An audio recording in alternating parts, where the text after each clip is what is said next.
মিষ্টি মিষ্টি, আজকে থেকে তোমার সময় একদম সঠিক থাকবে। কেন, কি আছে গো? তোমার সময় সঠিক থাকার যন্ত্র।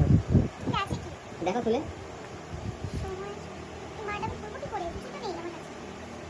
টাইম লাগবে তো অনেক। কিছু দাও। তাড়াতাড়ি সময়টা চলে যাবে। তাড়াতাড়ি তোমার সময় চলে যাবে। তোমার সময় সঠিক রাখার যন্ত্র এটা। ঘড়ি আছে ঘরে। সবাই তুলে দেখো একবার।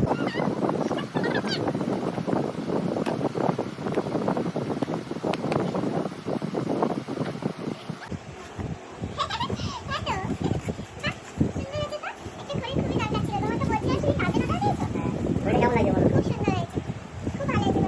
আমরা সবসময় সময় দেখার জন্য মোবাইলটা খুঁজতাম, তো এখন থেকে খুঁজতে হবে না, কারণ লাগিয়ে